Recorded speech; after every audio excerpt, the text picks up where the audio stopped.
Chapter 8 taught you how to draw shear and moment diagrams. Now we're going to use those diagrams to calculate the stresses in a beam. We can compare the actual stress state with the allowable stresses for the material. If the allowable stress is larger than the actual stress, then the beam is safe.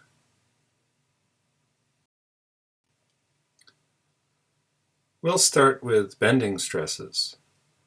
There's a derivation in the textbook, which you can read.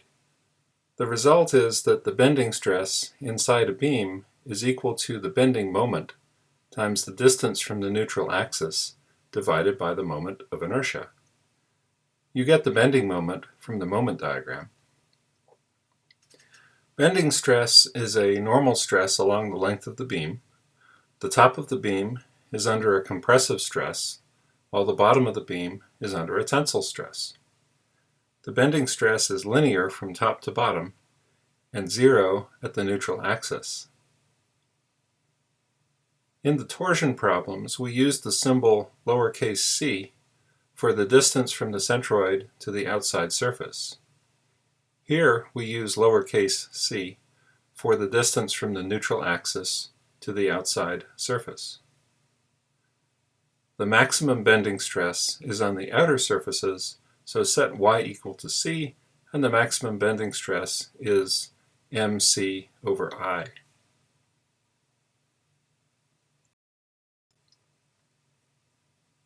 Here's an example problem.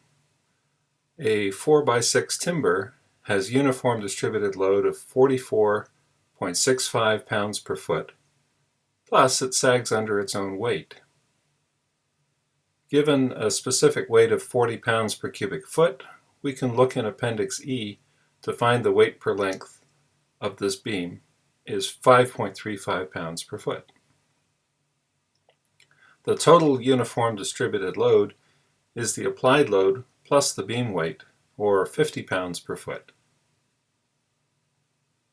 The maximum bending stress in this beam is mc over I, which comes out to 272 psi. We don't usually write it as sigma max because it's understood that we're only interested in the maximum value. We don't usually care what the bending stress is deep inside the beam because failure will begin where the stress is largest, at the surface of the beam. So we just write it as sigma.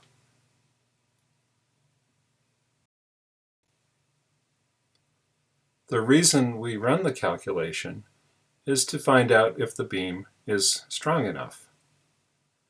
Looking in Appendix E, you can find the allowable bending stress for 5 different common softwood timbers. If this beam is made of any of these types of wood, it will be strong enough.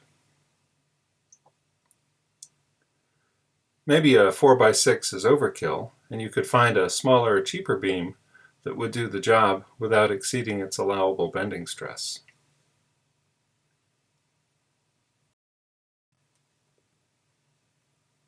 Calculating bending stress using mc over I means we have to calculate half the depth of the beam, the c value, every time we run the stress calculation. It would be simpler and probably lead to fewer mistakes if we could avoid this extra calculation. We can do this by defining a new term, the section modulus of the beam cross-section. It's equal to I over C, and you can find values of section modulus in Appendix E for all the different sizes of timber. Let's solve the previous problem using m over s. We find that the bending stress is 273 psi. When we used mc over I, the answer was 272 psi. The difference is just rounding error. Remember, this is wood, and we're off by 1 part in 272, which is about 1/3%. It's close enough.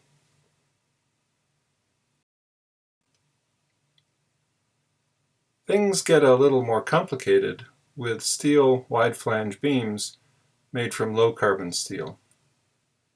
Cast your mind back to Chapter 2, when we looked at stress-strain curves. For most metals, ceramics, concrete, and many other materials, there's a linear portion of the curve where the slope is Young's modulus, and if you let go of the force, the part will return to its original shape. This is called the elastic portion of the curve. If you exceed the yield strength, the material plastically deforms, and if you keep going, it will break. Low-carbon steels have two yield points, an upper yield point and a lower yield point. For metallurgical reasons that we won't go into here, there's a level flat region where the strain increases but the stress does not. Modern wide-flange beam construction includes this flat region in safe design by modifying the equations we used for timber beams. Let's take a closer look at the stress-strain curve for low-carbon steel.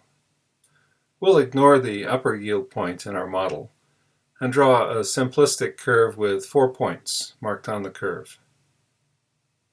At point 1, marked in red, we're in the linear elastic zone.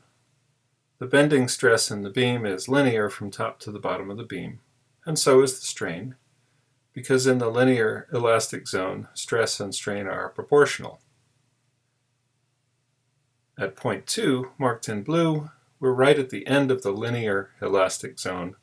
Stress and strain still form straight lines from the top to the bottom of the beam. At point 3, we're into this weird area where the stress doesn't increase, but the strain does, causing permanent plastic deformation of the beam at the yield strength. It continues with point 4.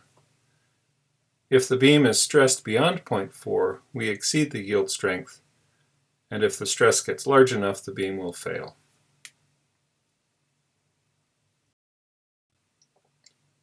The way we handle this weirdness is by using a new variable, z, the plastic section modulus. It's similar to S, but for wide-flange low-carbon steel beams. You can find values of z in Appendix D.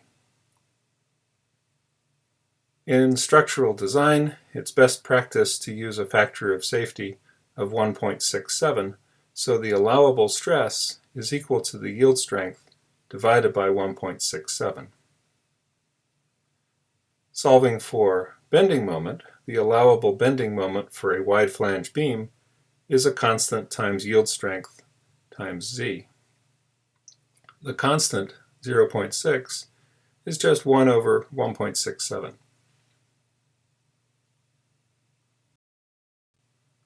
Let's work out an example. A W12 by 14 wide flange steel beam supports a point load at its midspan. You can find Z sub x in Appendix D. Using shear and moment diagrams, we find the maximum moment is at the midspan, equal to 24 kip feet.